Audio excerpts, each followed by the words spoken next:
What's going on, everyone? This is Dr. Mephisto and welcome to the ride. We're here today in Montreal and I have a really special guest. I don't even want to describe him. I just say this. He's a giant. He's a monster.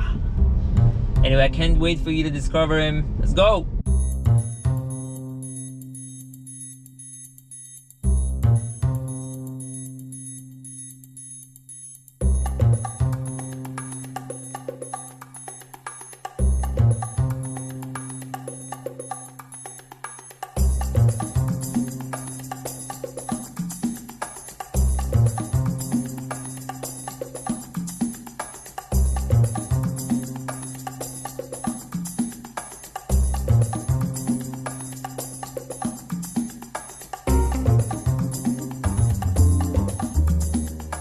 Who's that? Mr. Monstapop. What's good? How you doing, bro? See you, man. Yes, same here. Alright. Let's do this. Yes. Montreal is in the house. We are here. So how's it going, man? Jack of all trades. That's what's That's what's happening. That's what's happening. In the rush of Jack of all trades, and in between that rush, chilling with you. Yeah, man. Just a quick introduction for people who don't know you. Yeah. My name is Andy Yacinthe, also known as Monstapop, also known for some people as Higher Black. I would say, like, one of the people that put in the forefront the popping scene in Montreal, or the current popping scene in the past like 14, 15 years. Grew up in a family of dancers. Mother was a Haitian folklore dancer, brother was a boogie boy. Jack of all trades, creator, founder, multidisciplinary artist, create beats, sing, rap a bit. It's been how long for Jack of all trades? It's been 5 years exactly. Oh, really? 5 Jeez. years. It's the 5th year this year. Damn. Yeah. First time for me this year. Is it? Yeah. I thought you came at the first No. one or the second one. No. You never came through? No. I heard a lot of it, but I never really came to Jack of all trades. But this year, made the effort. Came for Top Water as well. Yeah. Shout out to Rafiki. And Dominique, because Dominique. Yeah, and Dominique too. She's a I do know Dominique. Shout out to Dominique. Yeah, Dominique is working really hard for that event. I know. In 200 meters, turn right. So yeah, Jack of all trades. I guess it's like a big topic, but toward Mirabel. Okay, go ahead. Montreal's always crazy. I'm always nervous to drive here, man. It's pretty intense. So okay, let's put that subject on the. Let's drop the subject first. Let's talk Jack of all trades. Just do your little promo maybe. And well, I mean, like the video is gonna be out. Yeah, probably during Jack of all trades actually. So. Yeah. Well, basically, Jack of all trade is a. Okay, let me just do this short as much as I can. Jack of all trades, I felt, was an event that was a necessity for the popping community, and is also something that I aspire to also bring to other communities, other street dance communities. And it's for people that move in illusionary, mechanical, popping related / boogaloo culture related movement or dances, if I were to make a big thing. And the reason why I created this is I felt that in the popping community, there was often a singular approach that was put in the forefront, and whenever you had dancers that came from different approach or different traditions, they were often put to the side. So instead of being this bitter artist that's like, oh, the game is like this, is like that, I'm often a person that's trying to find solutions. So I was like, instead of complaining like certain people would prefer to do, I decided to create an event that would cater to that kind of community, that would cater to a tutter, that would cater to an animator, that would cater to a waver, to a glider, to a juker, to different movers that are related in that broad family of popping, mechanical, illusionary, boogaloo culture related dances. Sick, I can't wait. But now the next thing too, so that might come out in the video, but I'll say it, is also I also have my eye maybe on other cultures or other dance styles than this area of dance. So I'm not going to say more than that, but maybe for 2020, we'll see what's going to happen. There might be two Jack of all trade events, now two turn dance right events, onto two different Rue dance St. events. Denis. Surprise. Yeah. So let's take a step back. So you said your parents were dancers as well? Well, So where you come from? I'm born in Montreal, was raised in Montreal, spent a couple of years in Orlando, Florida, then came back to Montreal. Actually grew up mainly with my mother, solely with my mother. Right. And my mother was a Haitian folkloric dancer. So my origins are Haiti. And my brother was a boogie boy in a breaking crew called Illusion Breakers. All right. Yeah. I'm making a connection like Boogie Boy. I don't have all the lingo.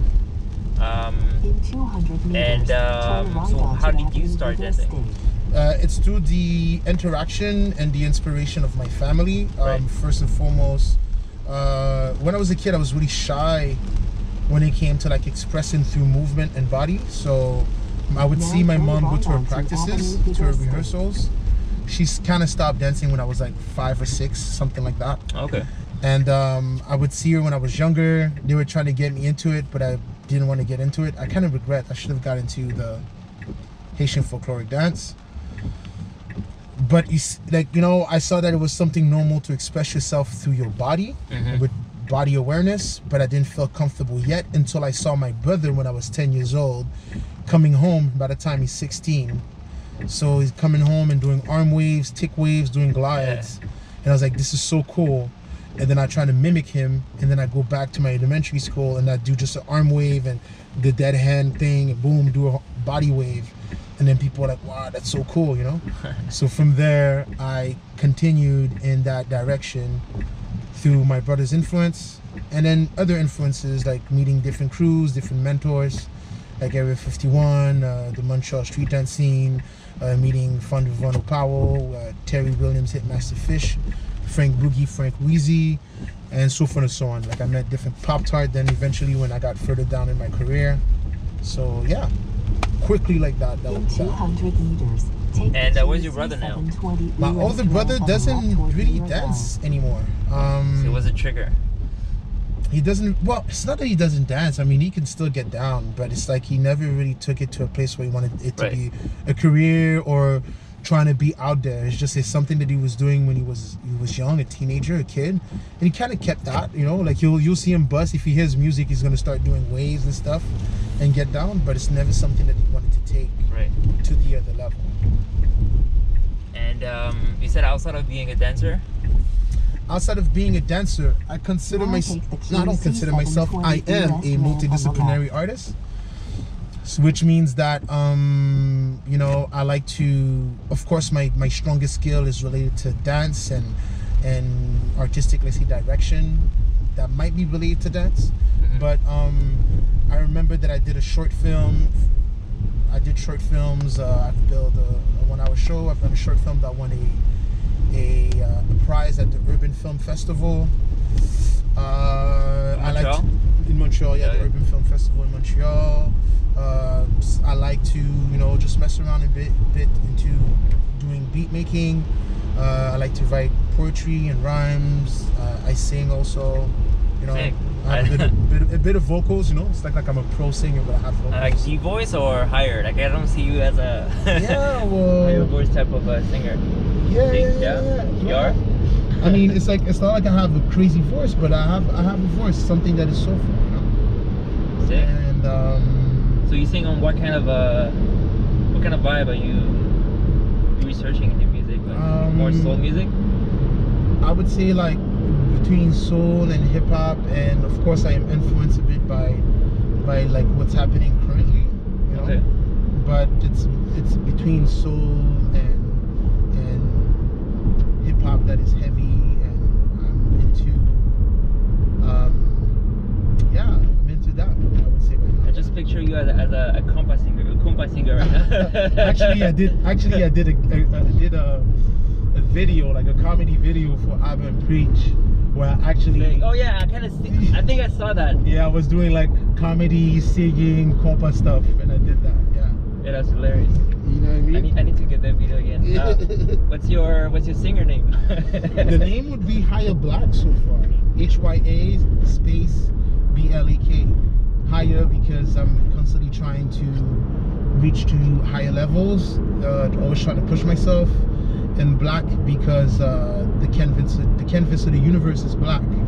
So my goal is not necessarily to be the stars, but to be the canvas that would holds all of that, you know, like to be that. So that's where it comes from, right? You said it. You said it well. Yeah. So, And so singing.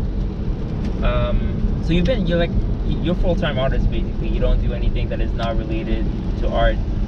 yeah, I'm full-fledged artist, but the main work that I do as like having a job is related to dance. Okay. And some of the other projects are just artistic endeavors. Yeah. Cool. Okay, I'm gonna ask a question that just flew in my mind. Yeah. Because I'm interested about this question. So. Okay. You stopped battling at some point. For a little bit, yeah. I what happened? I stopped battling. Well, basically, what happened is that you get to a place where you get to a place where you're like, all right, cool. Well, I have to figure out certain things in life. You know, there's certain things that are not necessarily sustainable, like just to battle and do things. So I started to invest myself more into dance studios, and I had like a certain 2 dance troupes that I was really putting a lot of energy in, and I was building their whole like choreographic, stylistic approach. So that was, this group was C4, and also the other one was the Brat Pack. So my energy was really in that, working in with those troupes in those different studios, and you know, and I just decided to put my energy in this for 4 years, and it helped me to develop skills in choreography, skills in direction, skills in you know, I was able to really push the envelope in a certain choreo approach, like, you know, choreography approach. And also, I would be quite honest, is I thought that I didn't have it anymore. You know, I thought, I was like, all right, cool, so it's not really happening the way I want it to happen, so let me focus my energy into something else. And the reason why I actually came back is because this friend of mine from Russia, his name is Ramon. Ramon invited me to this dance camp in Russia, in Crimea. And I was like, all right, cool, so you invite me, I might as well just stay in Europe and just trying to have an experience. So I decided to stay, connected a couple of gigs. And my last destination was to go to Amsterdam for Summer Dance Forever. And really on a whim, like I got to Summer Dance Forever 2017, like, you know, I'm washed, you know, like I'm older, like it's, maybe I don't have it, but let me just do that for fun and let me just see how far I can go, you know. And the next thing you know, like I passed prelim. It's like, oh snap. And then I passed first round, and then I passed second round, and then the past third round, and I got to the judges, then I was like, all right, cool, you have to take this seriously now. You could maybe win this. So I was like, I kept going hard, kept pushing, and then I won the jam. And then from there, it created work. It created people having interest into my dance approach again, and it got me back into the wheel of like the whole battle and workshops and judging or battle guest system, international system, street dance. But it's really off a whim trying to do summer dance, and then end up winning summer dance. Yeah, maybe the whole beginning of this was just you stopping too and say, okay, self-criticism, okay, I need to diversify, go in some different roads to try to like enrich my vision of things, and then maybe that was what was missing. I don't know. I mean, within those 4 years, I've built, like I said, I've built C4. C4 both had second place in two Quebec TV shows. Like one is Revolution, and the other one is Danser pour Gagner, which is the America Best Dance School version, Quebec version. Worked on Brat Pack. I built a 1 hour show, like by myself, like choreo, everything, lights, everything. Like I built a 1 hour show that actually worked. That was like good material, you know, like I didn't really tour much with it, but I was kind of proud of that work. Within that year, I did a short film. Within that year, I've learned how to make beats. With those 4 years, within those 4 years, I've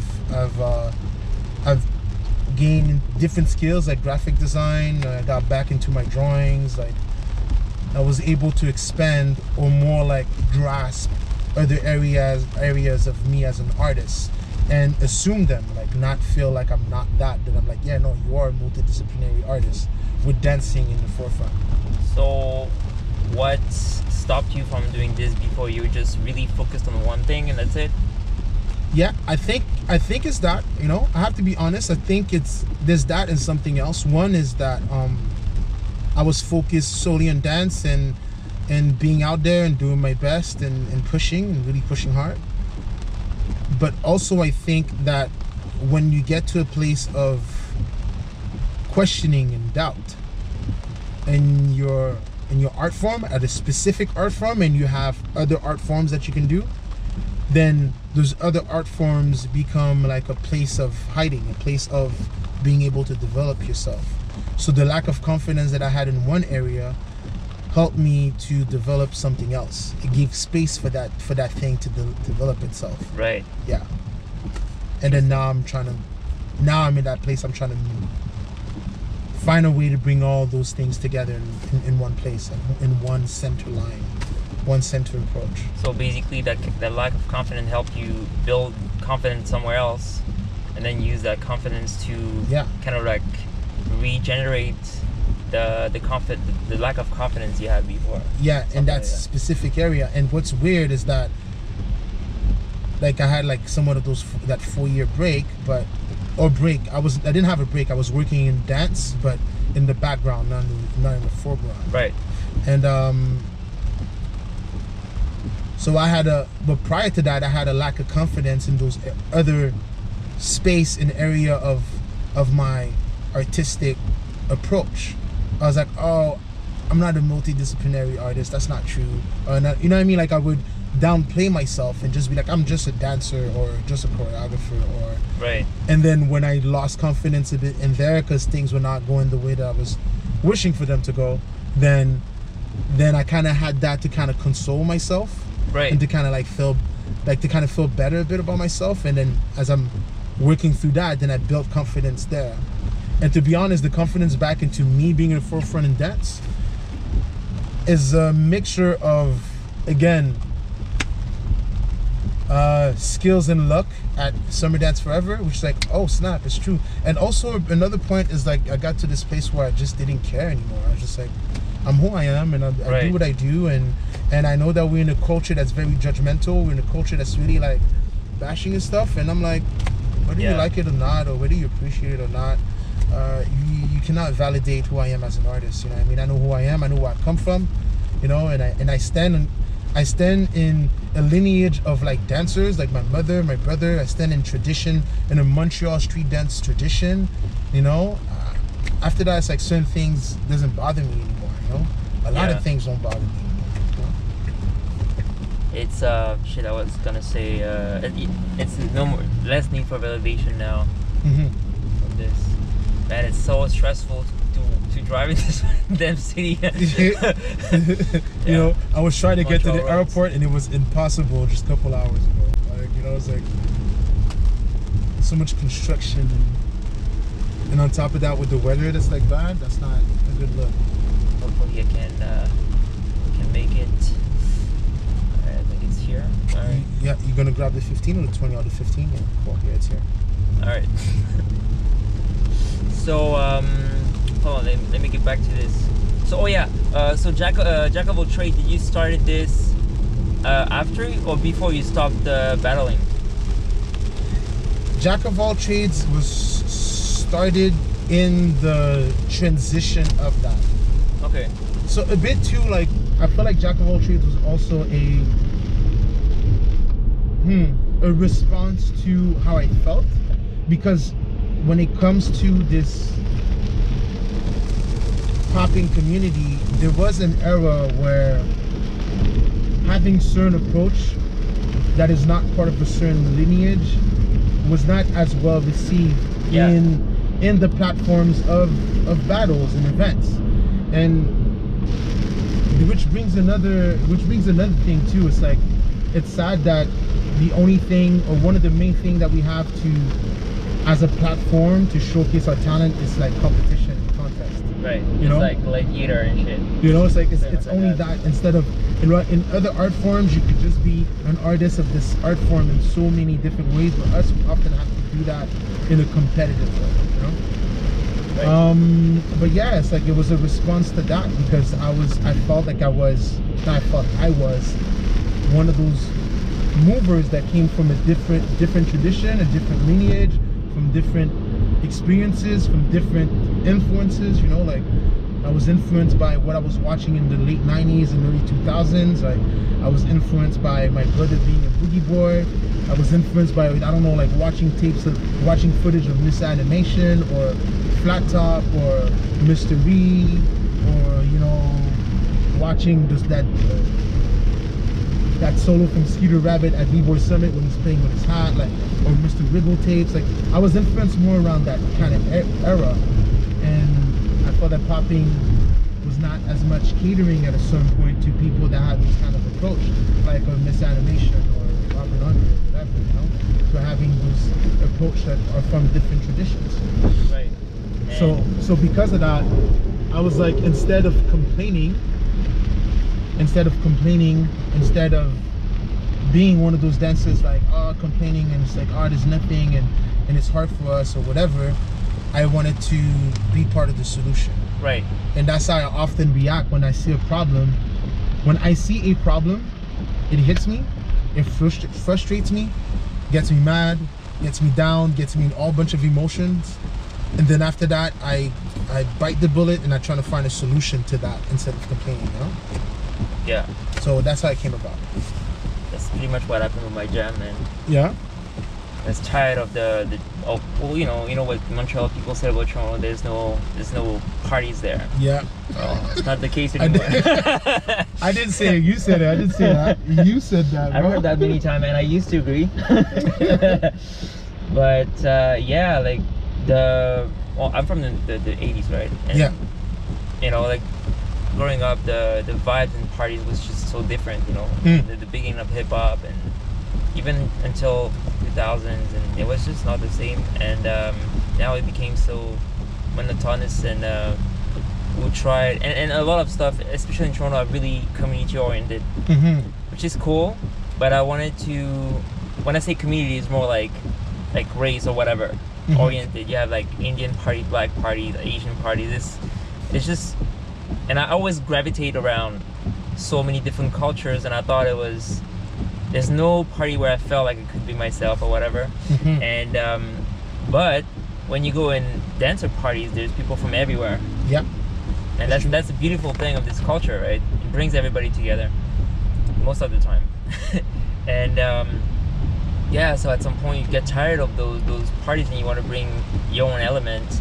And we saw at the time, with what was happening with African music, Afrobeat coming up, that it was a little bit like what happened at the disco era when hip hop came up, right?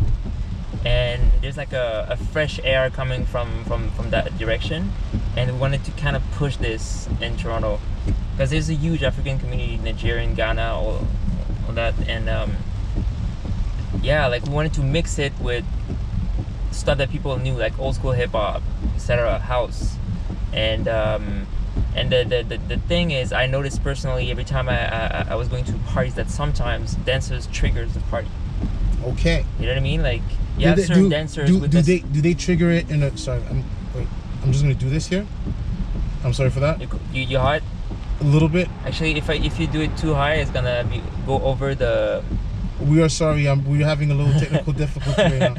You know, I'm gonna lower the temperature. There you go. It's gonna be better. Thank you. So. But yeah, you said that dancers trigger parties. So certain dancers trigger the party. Like they go on the dance floor and then people wants to go dance with them. Some other people scare people, you know, like they start ciphering, they're too impressive, and people are just scared. They want to, you know, run away from them. Yeah. So my goal was to bring with the DJs who are the curator of the party. I wanted to have those dancers who would be the trigger of the vibe, right? Okay. And basically that's what happened. We brought that together, and you know, it was pretty successful right from the beginning. And like I invited one of my promoters, is an old school guy, has been in the game for 20 years, and he knows the parties from the 90s. And he told me like I haven't seen this kind of vibe since that time, and the African music is the key element in it, I think. And yeah, come around, man. I'm totally down. I'm totally down for that vibe. I know sometimes, like, I think sometimes what we had as a problem here in Montreal, I mean, there's good parties, but there was a time there was a bit of a crackdown on dancers being in parties. Yeah. Because clubs didn't like the fact that they would create ciphers and stuff like that. But now there's like few parties that are just a bit more like dancer friendly. But it started to happen also in Montreal that like they were not so open to that, you know? Yeah. It became a problem. We had a solution for this. We put the stage in the middle of the room. Oh, so you had the dance. So it combines things, because I like to dance, but when I needed to dance, when the stage was on the side, I needed to step down and go in and dance with people. But now I can be in the middle, dance by my booth, and just still trigger people. And because the room was kind of smaller and the stage was in the middle, so you don't necessarily have the space to do a big cipher. So you have smaller ciphers on the side, but not a huge one that take up all the space, because the stage already takes the space. Yeah, I get it. And I think the key also is to I don't know about Montreal, but in Toronto, people are consumers. They come and they want the music they know. They have a certain idea of how to have fun, but the thing is, a lot of things that people forget is DJ is supposed to educate people with music as well. You know, he's supposed to come and like he's gonna make you dance. Yeah. With his knowledge of music. Yeah. And this part, I think the trigger was that we wanted to turn this iPod DJ vision of people into a dance. A DJ performance. Okay. So it's not a party anymore, it's a DJ performance. So people come to see the DJ. So what the consequence of this is, people never ask us, they never do requests, ever. They know that they're coming to experience new stuff. Okay. So anyways, I find that our jam kind of like meet in that way, that we acted to do something to try to create different. solutions to a problem. How long have you been having that jam 3 years. for? How much? 3 years. 3 years? Cool. Yeah, it's tough because in Toronto, it's tough to have venues, man, because everybody is just looking for, even if you suck at DJing but you have a shit ton of people following you, that's what they want.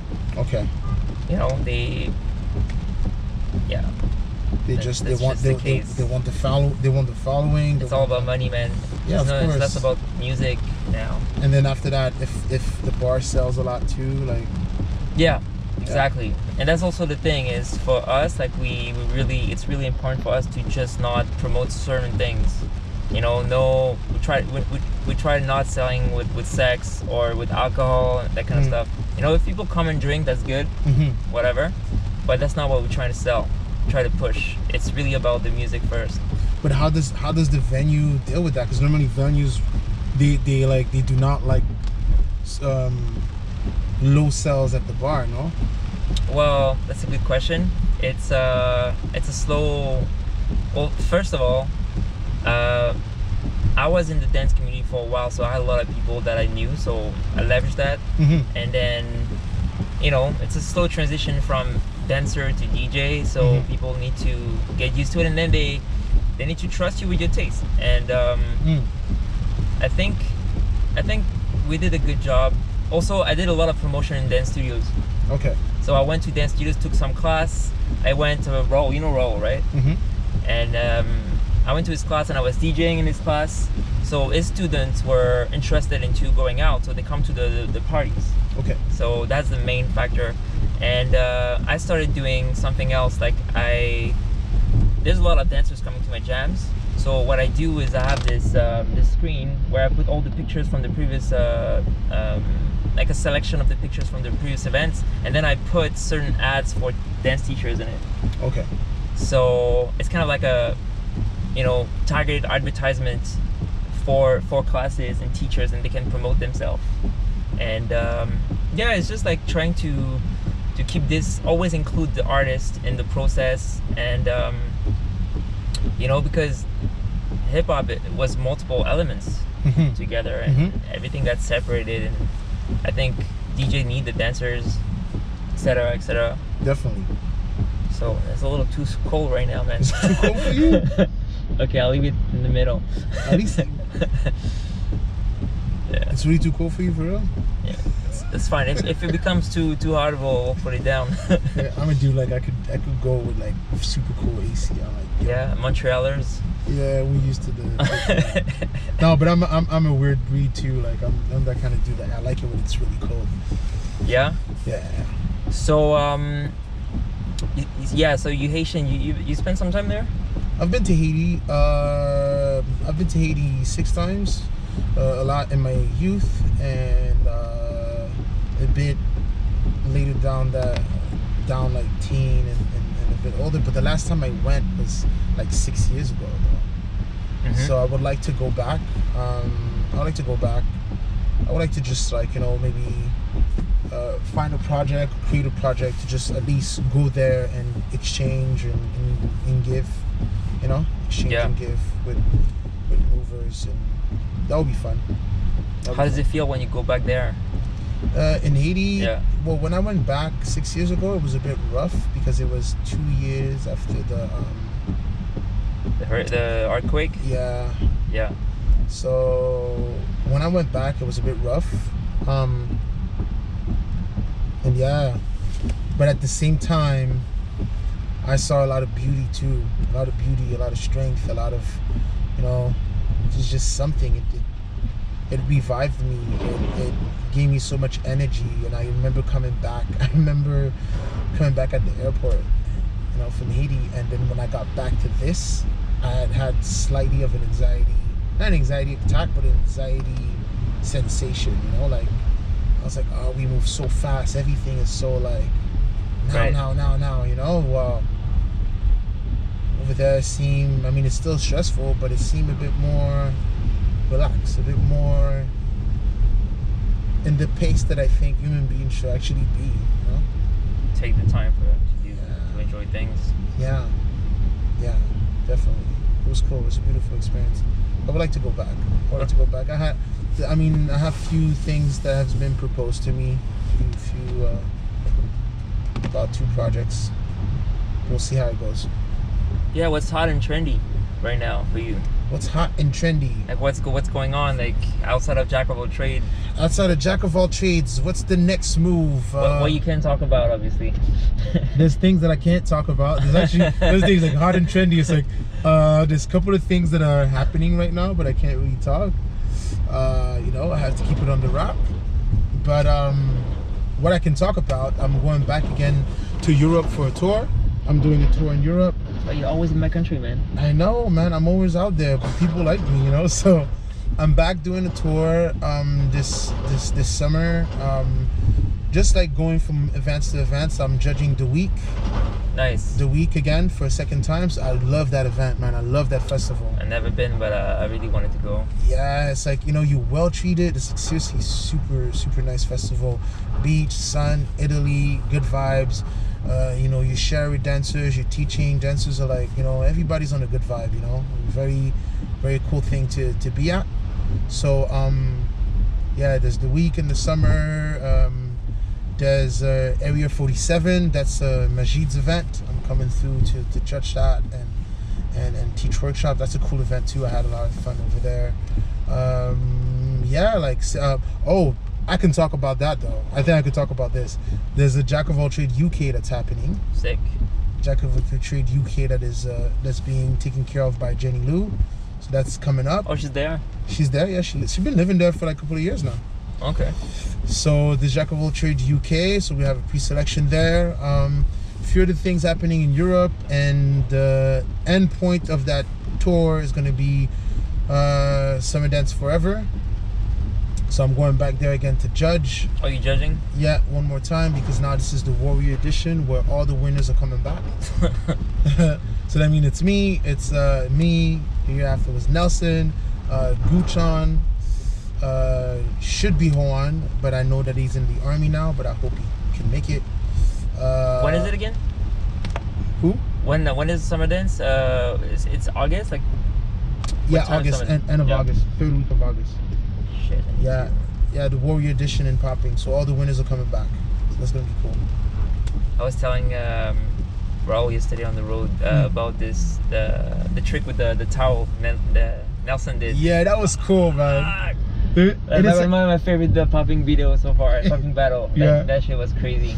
And I remember, like, I was like, yo, dude, I remember he told me that it's like, he said something about, like, yeah, he was dancing and he just turned around and he just felt like his hand touched something and he grabbed it. He's like, oh, I have a towel in my hand, and he kept dancing. I was like, dude, man, perfect moment, man. Perfect moment. That was cool. Yeah, you can't come back on this when you have Ness in front. Like, and you're against this. You can't. I don't know.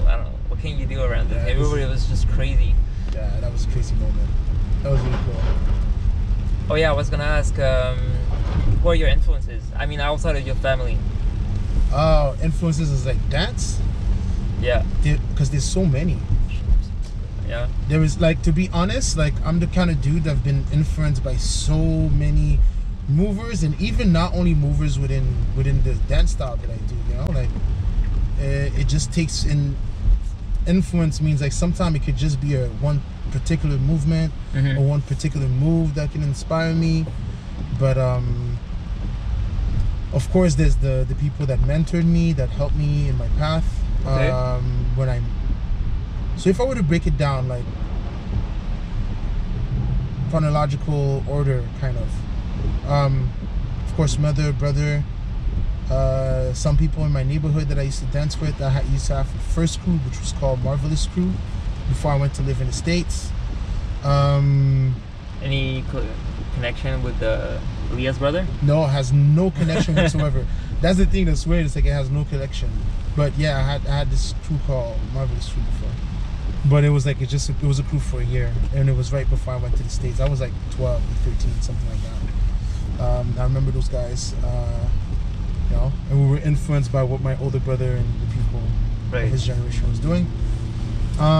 When I got with Area 51, which I would say this is my real first crew, you know, like legit crew.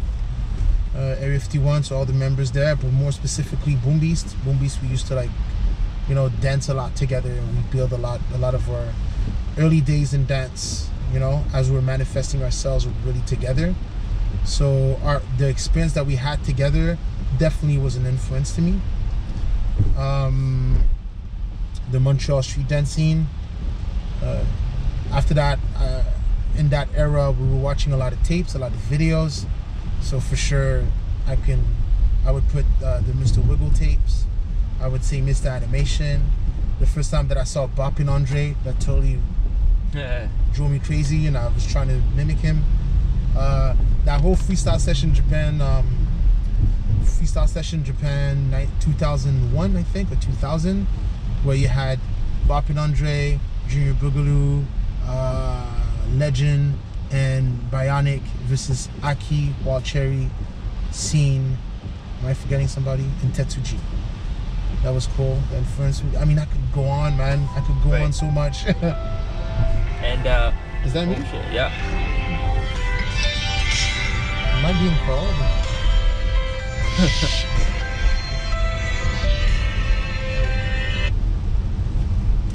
Hey. Little quick information here. Je te rappelle. C'est bon? Alright, cool. Yeah, we're doing this in English because this is for an English audience, right? Yeah, kind of. Cool. Honestly, I was, I don't know. I was hesitating. I was like, fuck it, I'm just gonna do it in French. But, you know, we need a brighter audience, I guess. Yeah. And Ro was like, oh, if you do it in French, are you gonna put subtitles? I was like this shit. I'm not gonna put subtitles. Yeah. Oh, Raul was asking that, right? Yeah. So yeah, we're good with that. But yeah, man, the list is really long. I mean, of course, like Fun Devono Power, Hitmaster Fish, Pop Tart, Frank Boogie, And then it's like I have little stories with each person. You know, I remember when I crossed paths with Popular, there was a little influence on like the hit. Of course, Rashad and Future. You know, when we crossed paths, I kind of like, oh, similar way of thinking, and they were further in certain areas too. You know, that's like it's just so many people that I've met and that I've seen and that I've that would take a good while for me to name everybody. Of course, Venom, like Venom. That was my next question. Of course, like Venom, like of course, like I got into ground moves. I was already hitting ground moves a bit, but I really got into ground moves because of Venom. GF, because we were dancing together. When I was at Baseline Studios, I was training this group called AM Crew, which Green Tech was part of. You know, and the whole AM Crew and Freak, whether I like it or not, even though I was a mentor to them at that time, it was influencing me because, you know, I love seeing that kind of young talent. Like, there is so many people I can name, and that you would have to go here. Yeah. I'm going to the Charger right now. Oh, you're going to the Charger. All right. Yeah, there's so many people I can name. That would take a good 20 minutes or 50 minutes. Right. So, yeah, just to mention him, how did you met with Venom? Venom, how did I meet with Venom? Shout out to Venom. Shout out to Venom, Nick DiJean-Pierre from Symbiotic Monsters, the other half. You know? How did I meet with Venom? Exactly. I'm trying to recall exactly the day that I met him. But I know it was in 2005. And I think it was in 2005 I knew Fawn, and then through Fawn I knew GF, and GF at that time was kind of guiding Venom. Like, you know, he had a bit of more information about popping than Venom, and he was helping him out. Venom wanted to get into popping, and then we had, I think that's the day that we were sessioning in this at the park of Joseph François Perrault, like right next to Saint Michel Metro. We were getting down there, and GF came through, and he brought Venom. I think that's like June 2005, something like this, like around that time that I met Venom for the first time. Yeah. So, was it like you guys became buddies right away, or? Oh no, we were rivals at first. Yeah. We were solid rivals. Like, you know, it was like, oh yeah, I'm gonna do the animation waving stuff, and he's like doing the ground moves. And then there was a time where it's like, you know, and the bit of ego is like, okay, I'm not gonna, anyways, that's how I lived it. I think he lived it too, like this. I was like, I'm not gonna do the grind moves, so that's his stuff. So I'm just gonna push my animation, waving, touch stuff to another level so I could like counter his ground move stuff, or his, actually not only ground moves, he was doing footwork, he was funky, hitting angles and stuff. And like, to try to counter his style, and then he would do the same thing. Like, he wasn't pushing as much like the animation aspect and the stuff that I was pushing. He was really pushing his aspect, and it was always like this, like neck to neck, and then to a point that we just decided to you know, but we were practicing together too. So we were practicing a lot together because of GF, and then that kind of created a rivalry between us. And then within that we grew, and we decided to connect. We're like, you know, yeah, that's how rivalry is actually positive in a way. Yeah, it really pushed us. It was just like, one moment it was Venom taking it, one moment it's me taking it, one moment it's Venom taking it, and you know, and I had my certain strength in one area, and he had a certain strength in certain areas, and as weirdly, where we had our strength was slightly the weaknesses of each person too. Right. You know, I could hit a bit of the floor and the footwork, but that wasn't my main thing, you know. And then whatever I was doing wasn't his main thing either. You know, we were able to do it, but it was, you get the picture. Yeah. I'm gonna go on a completely different topic, but yeah. I remember once we had a conversation. You told me you used to do a lot of boxing. Yeah, in my younger days. Yeah. Talk about that. Yeah, it's all good. You pulling out the thing at the Pandora box. Like, yeah, cool. Yeah, I used to do that. Yeah. I just remember the conversation because you really went deep in the explanation how you saw it as like chest and everything. And I was like, oh, that's a boxing geek here. Yeah. I used to box. It's not that I was a boxing geek. I just enjoyed doing the sport. It's not like I was necessarily a geek, but I just because, you know, as a kid I wasn't like too much of like good with certain sports. as weird as like the body that I have, like Right. you think like, oh, he was good in like, nah, it's like anything that included like a stick or a ball, it's like it didn't work for me. Like, that extra dexterity of controlling something that was out of my body did not work. Yeah. You know? But if you included beating someone, But because for me it's or like running fast into something.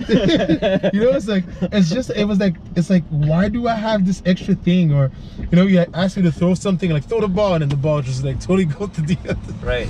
You know, so I wasn't too good with that. Even like, you know, you would expect like, oh, like, you know, be great at basketball. I was just good at being a post, you know, like just good at like boxing people and like, you know, playing defense or whatever. But I think when it came to boxing, I had talent. I had you know, decent talent. You know, like not to say I would have been like one of the greatest, but I think I had decent talent, and I could see how it correlates with dancing too. That's what I was gonna ask after. It's just having that kinesthetic awareness of, you know, for a dude my size, like a 6'4", and let's say at that, like now I'm a bit heavier, but let's say at that time I was like 230 something, 240 pounds, like I used to, and I know if I trained for 6 months I could get it back. You know, I used to like do side flip, front flip, wall flip, B twist, like, you know, do 2 turns of flare, corn drops. Like, it's like I just have this understanding of that, like how to move my body, and I think that kind of helped when Did it you came. break? I did a little bit. I wasn't really that. I was good. I wasn't not too good. I wasn't that good. Actually, I kind of sucked a bit. Yeah, you went like.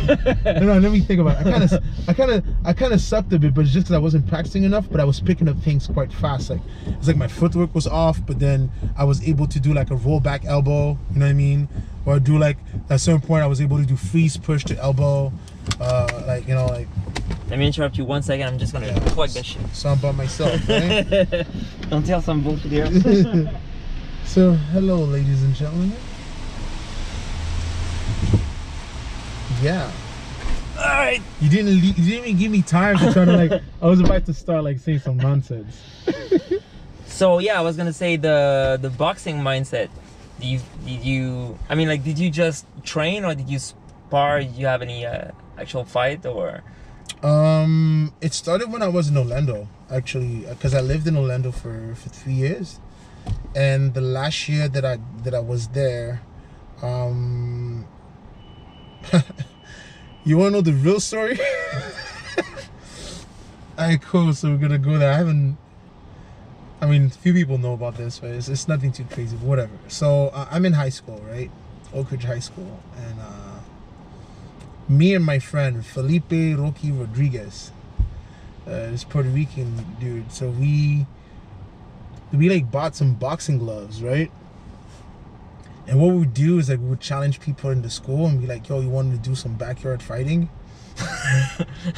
So we used to do that. And we like, yo, like, okay, cool. And then we'd call people, like, you know, whoever was down, if you're a football player, whatever you were doing, it's like, yo, you want to come through and fight? Like, cool. And it would get, you know, Felipe was smaller, so he get somebody around his size, and I would get somebody around my size. We didn't even know what we were doing, just putting the gloves. Some rough shit here. No wraps, and just can't, you know. And like, for sure we got concussions. Like, for sure, that was so dumb. Like, we were doing that to the point that then Felipe's mother starts to realize that, you know, we're in his backyard. It's like, yo, there's something happening. What those boys always like, what's up with this, whatever. And I think she kind of like, I think he got hurt a little bit or something, and she kind of figured out like we're doing like backyard fighting and orchestrating fights, you know. And she found it so dangerous. She was like, you know, I'm sick and tired of this shit. Like, you guys need to stop doing that. And we kept kind of do it. And then she was like, you know what? I'm gonna pay for both of you. For the both of you to take some boxing classes. And that's how it started. And then we went to take boxing classes. We had to take the bus, man, for like hours, man. We went to that place and then we started taking boxing classes, and it was fun. It was a lot of fun. That's how it started. That's really how it started. It was backyard fighting. It was like once a week or once every 2 weeks to be like, all right, cool, we got some people, let's fight. You know, I remember it's like no form, just like trying things, you know. getting punched and like, you know, haymakers and stuff. Like, oh man. And that's how it started. But the question is that the first money you made? No, but there was no money.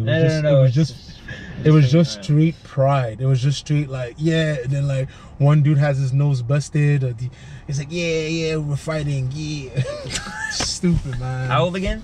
At that time, I think I'm like 14. Oh yeah. Yeah, 14. 14. Yeah. So yeah, the question I was asking if you were like 14, 15? doing fights or sparring is just if the mindset of, you know, being a boxer Yeah. kind of like transferred to like the battle mentality and all that stuff.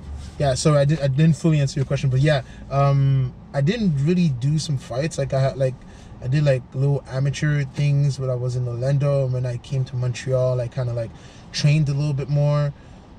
But it's like at a certain point I did want to do it, but it just didn't happen. Like trying to get into fights and stuff like that because of dance. But yes, the mentality of a fighter for sure is ingrained in my persona, you know, the mentality of grinding, you know, because yeah. And I kind of like take sometimes battles a bit like that, not like fighting as like something aggressive, because fighting is not necessarily something fully aggressive. It's actually playing chess. It's like, all right, cool, so that round he did this, so I could do that, and then no, or maybe I pull out this and that's gonna work, whatever. Yeah. But yeah, and I actually want to get back to that training too. It's a good physical training, man. Some of the moments in my life that have been the fittest is whenever I was either boxing. At a certain point, I was like interested into. I just dabbled a bit, like not to say that I've went really like solid training, but I dabbled a bit for like a year. Like I've been in the MMA area, you know, like I was like doing a bit like kickbox, Muay Thai, very like amateur, like rolling a bit, and I was doing a lot of that, and I really enjoyed that. Wait, like, Taekwondo? No, not Taekwondo, like more like kickbox, like Muay Thai a bit, boxing, then rolling, meaning like I was doing a bit of wrestling and BJJ, but like, but really like basic level for a year, just having fun. But then, you know, you have dance and it takes a lot of your time. But if I had more time, I would definitely just do that a lot because I love it, like for fun. It's not even because like I'm a geek about it or like I research so much about it. I just like the experience of doing that. Right. Do you find it this okay, I wanted to go back on the competition. The competition state of mind. Do you find it hard to collaborate when you have a competitive state of mind? Oh, that's a good question. Oh, okay, you went there. I think there was a time in my life where it was hard for me sometimes to collaborate. But I don't know if it's the competitive aspect or is it also the way that you come up in street dance. Because come up in street dance, like meaning like come up. Well, it doesn't have to be necessarily with dance, but you know, like you said that dancing is really pushing a competitive aspect. It's a known thing. Like when competition is kind of like the opposite of collaborating sometimes. And I'm more like of a collaborator, and it's hard for me to I'm not comfortable with certain competitions. And yeah, I was just wondering if it's something that kind of like hate you reverse. Yeah. I think it's still possible to be competitive and to be collaborative. I think it's still possible to have that balance or to have even both. I'm definitely. It's just like I'm just wondering if it's a struggle. You find it hard or. I mean, where I'm at in life now, I think maybe before I was, and like younger times, maybe it was a bit hard in certain situations that I had before, you know. Because you told me earlier that you had a hard time delegating. yes. But the thing is the hard time to delegate. It's not because I do not want to collaborate, because I'm totally down to collaborate. But if I want to delegate, I want to delegate to people that can at least put 50% or 40% of the drive that I would put. And it's like what, like you saying that, like, yeah, like Like when I get into something, I'm like, all right, cool, I'm pushing this and I'm working hard for something, I go 200%. And I just feel like sometimes it's a trust issue of like, if I ask you to take care of this specific area, can I really trust you to do that? Or if I ask you like, I need your mind to be part of something, can you at least like give me a bit of drive, you know? I don't know if that makes sense. It does, but you definitely had hard. You should collaborate. No, trust issues is for me. Trust it's issues definitely part of like the hardship, like the what's hard in collaborating for me. Like, I mean, like I say I'm good at collaborating, but it's half a lie. It's hard for me to delegate as well. To trust. No, it's more hard for me to trust, not to delegate. Yeah. And I'm just super slow at trusting people. Yeah. Hey, dude. But sometimes it's not a bad thing. People who trust too fast, for me, is like a little naive, you know? Yeah. Well, for me, it's like a 50-50 because trust issues, man, it's like, because trust issues can make you also, can retract or can make you miss good opportunities. You know, I think sometimes. Because you're just like, I don't trust anything. It's like, dude, you have an opportunity in front of you. Just grab it. But I don't trust it. You know, like, right. You know? Yeah, it's a fine line. It's a fine line, but knowing that we have trust issues, that means that we have to learn to trust it. Oh yeah. Yeah. The worst is to not know it. Yeah. Definitely. Eric, man, let's wrap this up. You wrapping this up? Let's wrap this up. Thank you so much. Cool. And can't wait for Jack of all trade. Oh, you're gonna enjoy yourself, bro. Have you seen some of the videos? I did. Yeah. I did. I know my boy Kinex is a judge this year. Kinex is judging, Popular is judging, and Mr. Damon Frost. Demon Frost. Yeah. The OG. But looking forward to it. So yeah, Jack of all trades. Follow Jote.festival. Jote is JOAT. .festival on Instagram. Follow us, and we have some beautiful things coming up for 2020. All right, I'm gonna do that for the first time. Do you have a last word? A last word. I didn't expect that. The complexity of simplicity. I live by that. The complexity of simplicity. Sick. Yeah. All right, man. Yeah.